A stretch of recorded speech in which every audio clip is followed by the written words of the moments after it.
Hi folks, David Waring here again with InformedTrades.com and today's lesson of the day.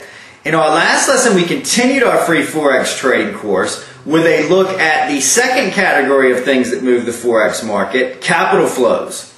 In today's lesson we're going to switch back over to the trade flows category with a look at something which is known as the current account. So let's get started.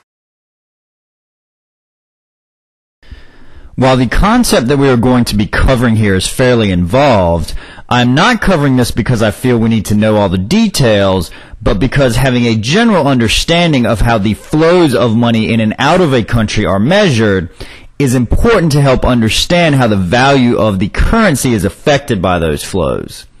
Now that we have an understanding of both trade and capital flows, we are going to learn how each is measured, starting with the current account.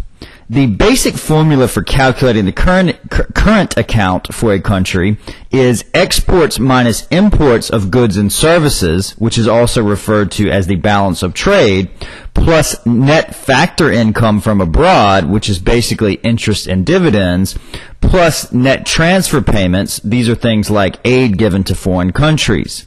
In general, for the countries whose currencies we are focused on, the balance of trade portion of the formula is the main component we are concerned with, and very little, if anything, will ever be heard about the other two components. When thinking about a country's imports and exports, the balance of trade portion, you will also hear a country described as having either a current account surplus or a current account deficit. A current account surplus basically means that a country is exporting more than they are importing, which, as we learned in our lesson on trade flows, should strengthen the value of a currency, all else being equal. A current account deficit basically means that a country is importing more than it is exporting, which should weaken the value of its currency, all else being equal.